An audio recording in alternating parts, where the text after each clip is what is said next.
जय श्री कृष्णा। राधे राधे प्रिय भक्तों। शुक्रवार के दिन आने वाली त्रयोदशी तिथि को शुक्र प्रदोष व्रत के नाम से जाना जाता है। इस साल नवंबर में दिवाली से पहले का प्रदोष व्रत बहुत खास है, क्योंकि इस दिन धनतेरस और धनतेरस के साथ साथ शुक्रवार का संयोग है। शुक्र प्रदोष सुख, सौभाग्य, धन और समृद्धि का प्रतीक माना जाता है। आप खुद सोच कर देखिए, धन लक्ष्मी का वही वार शुक्रवार और धनतेरस दोनों एक साथ, और यह कार्तिक माह का शुक्र प्रदोष, तो आप लोगों के लिए कितना सुखदायी हो सकता है। अब की बार शुक्र प्रदोष व्रत कब है और क्या कुछ इसका मुहूर्त रहेगा, क्या कथा है, सारी जानकारी होगी आज इसी वीडियो में। आप लोगों से कहना चाहूँगी, वीडियो में आगे बढ़ने से पहले चैनल को सब्सक्राइब कर दीजिए। वीडियो पर पहली बार अगर आए हैं तो सब्सक्राइब करना है, और हाँ, वीडियो को लाइक भी करना है। कमेंट बॉक्स में लिखना है ओम नमः शिवाय। तो देखिए, इस दिन शिव जी की पूजा करने से न सिर्फ भगवान शंकर, माता पार्वती, बल्कि देवी लक्ष्मी की कृपा भी प्राप्त होती है। तो चलिए आइए जानते हैं हम नवंबर में शुक्र प्रदोष व्रत का शुभ मुहूर्त और महत्व। कार्तिक और नवंबर माह का पहला शुक्र प्रदोष 10 नवंबर 2023 को रखा जाएगा। इसी दिन धनतेरस का त्यौहार भी है, और इस बार कार्तिक माह में 2 शुक्र प्रदोष व्रत का महासंयोग बन रहा है। तो आप इस महासंयोग का अवश्य लाभ उठाएं। ऐसे में व्रती पर माँ लक्ष्मी बहुत अच्छी तरह मेहरबान रहेंगी। कार्तिक माह के शुक्ल पक्ष का दूसरा शुक्र प्रदोष व्रत 24 नवंबर 2023 को है। पंचांग के अनुसार कार्तिक कृष्ण पक्ष की त्रयोदशी की तिथि 10 नवंबर 2023 को दोपहर 12:35 पर शुरू होंगी, और अगले दिन 11 नवंबर 2023 को दोपहर 1:57 पर समाप्त होगी। प्रदोष की पूजा शाम को की जाती है, इसलिए इसमें प्रदोष काल मुहूर्त अवश्य देखा जाता है। पूजा का समय आपको, अर्थात प्रदोष काल का जो मुहूर्त है वो रहेगा शाम 5:30 बजे से रात 8:08 पर। तारीख रहेगी 10 नवंबर। अब बात करते हैं पंचांग के अनुसार। अब जो है शास्त्रों के अनुसार समस्त आर्थिक संकटों से मुक्ति पाने के लिए शुक्र प्रदोष व्रत जो है ना, वह बहुत आवश्यक है। इस व्रत से माँ लक्ष्मी का आशीर्वाद प्राप्त होता है। कर्ज से छुटकारा अगर आपको पाना है तो इस दिन प्रदोष काल में शिवलिंग पर दूध और शहद से अभिषेक करें। इससे न सिर्फ धन की परेशानियों से राहत मिलेगी, बल्कि आपको मोक्ष भी प्राप्त होगा। शुक्र प्रदोष व्रत के दिन भगवान शिव जी को घी और शक्कर मिले जो कि सत्तू का भोग लगाएं। 8 दीपक 8 दिशाओं में जलाएं। इससे माता लक्ष्मी का आपके घर में वास होगा। अब मैं आप लोगों को, जब शुक्र प्रदोष है उसकी कथा सुनाने जा रही हूँ, तो आप लोगों को पूर्ण श्रद्धा भाव के साथ में कथा को सुनना है। और शुक्र प्रदोष व्रत जो है उसकी महिमा आपको पता चलेगी। आपका मन बहुत ज़्यादा प्रफुल्लित हो जाएगा सिर्फ एकमात्र कथा सुनने से भी, और आपके जीवन में सुख, समृद्धि और माता लक्ष्मी का आगमन होगा।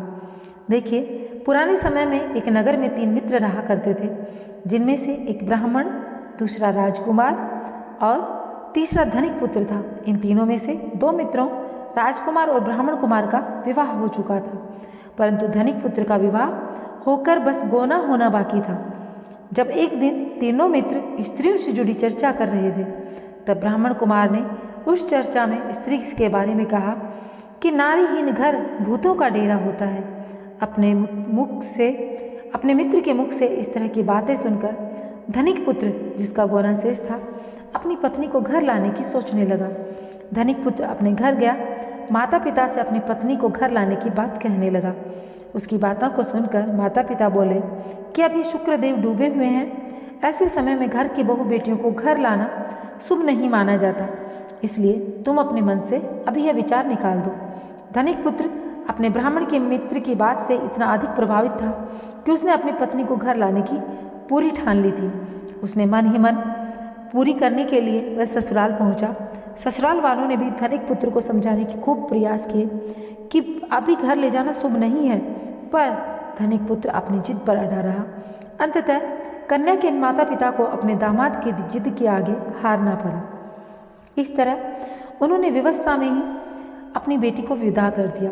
धनिक पुत्र अपनी पत्नी को लेकर घर से निकला ही था, बैलगाड़ी का एक पहिया निकल गया। उसकी एक टांग टूट गई। दोनों को चोटें आई, परंतु फिर भी वो आगे बढ़ते रहे। आगे बढ़ते हुए उन्हें डाकुओं ने घेर लिया।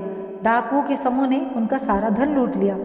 किसी तरह वे घायल अवस्था में खाली हाथ घर पहुंचे। घर पर पहुंचते ही धनिक के पुत्र को जहरीले सांप ने डस लिया। धनिक पुत्र के माता पिता ने घर पर ही वैद्य को बुलाया।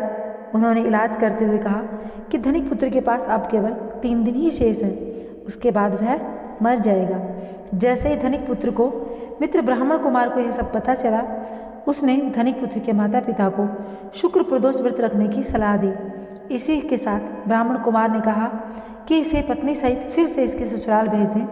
ये सारी विपदा की जड़ पत्नी की शुक्रास्त में की गई विदाई है, इसलिए इन दोनों को वापस भेज दिया जाए। इससे सारी विपदाएं टल जाएंगी और धनिक पुत्र वहां पहुंचकर ठीक हो जाएगा। धनिक को ब्राह्मण कुमार की बात ठीक लगी, उसने वैसा ही किया। धनिक पुत्र के ससुराल पहुंचते ही हालत सुधरने लगी। वहीं शुक्र प्रदोष की महिमा से सारे संकट टलने लगे, हालात सामान्य बन गए। इस कहानी के माध्यम से हमें ज्ञात होता है कि शुक्र प्रदोष का कितना अधिक महत्व है। आपको यह व्रत कैसे करना है, इसकी विधि क्या है, वह मैं आपको बताने वाली हूँ। शुक्रवार के दिन प्रातःकाल स्नान करके लाल या फिर गुलाबी वस्त्र पहने, सूर्य देव को प्रार्थना करते हुए अर्घ्य दें। इसके पश्चात शिवलिंग पर पंचामृत से जलाभिषेक करें, दीपक और धूप जलाएं। इसके बाद भोग में साबुत चावल की खीर और फल आदि अर्पित करें, तब भी व्रत के संकल्प लें। फिर आसन पर बैठकर ओम नमः शिवाय मंत्र का 108 बार जाप करें। शुक्र प्रदोष के दिन निराहार रहकर ज़्यादा से ज़्यादा जल का सेवन करना पड़ेगा। अब आपको बताएं, शुक्र प्रदोष करने से आपके जीवन की हर एक मनोकामना पूरी होती है। और अब की बार यह व्रत जो है ये शुभ संयोग लेकर आ रहा है। जैसा कि मैंने आप सभी को बताया, शुक्रवार और दूसरी बात इस माह में पड़ने वाले, कार्तिक माह में पड़ने वाले दोनों प्रदोष शुक्रवार को है। तीसरी बात, धनतेरस के दिन दोनों ही चीज़ें आपको माता लक्ष्मी के आगमन का आगाह कर रही हैं कि माता लक्ष्मी आपके द्वार पर आने के लिए निकल पड़ी हैं। आपके घर में माता लक्ष्मी दौड़ी दौड़ी आएंगी। आप शुक्र प्रदोष को पूर्ण श्रद्धा भाव के साथ में और पूर्ण विश्वास के साथ में कीजिएगा, आपकी मनोकामना अवश्य पूरी होगी। और हाँ, एक चीज़ और कहना चाहूँगी, कोई भी व्रत आप करें उसमें श्रद्धा के साथ साथ शुद्धता का ख्याल अवश्य रखें। शुद्धता के साथ आप व्रत करेंगे, तामसिक भोजन ग्रहण नहीं करेंगे और भगवान का ध्यान ज़्यादा करेंगे तो आपकी मनोकामना अवश्य पूर्ण होगी। विश्वास सबसे बड़ा होता है। विश्वास रखें कि भगवान के सामने आपने अर्जी लगा ली है, अब भगवान आपकी मनोकामना बहुत जल्द पूर्ण करेंगे। फिर आप खुद देखेंगे कि आपकी मनोकामना पूर्ण होने में ज़्यादा समय नहीं लगेगा। तो मैं मिलूँगी आप लोगों से एक नए वीडियो के साथ में। जय श्री कृष्णा, राधे राधे। और हाँ, आपसे निवेदन करना चाहूँगी जाते जाते, वीडियो को लाइक करके चैनल को सब्सक्राइब अवश्य कर देना। तो अभी जय श्री कृष्णा, राधे राधे।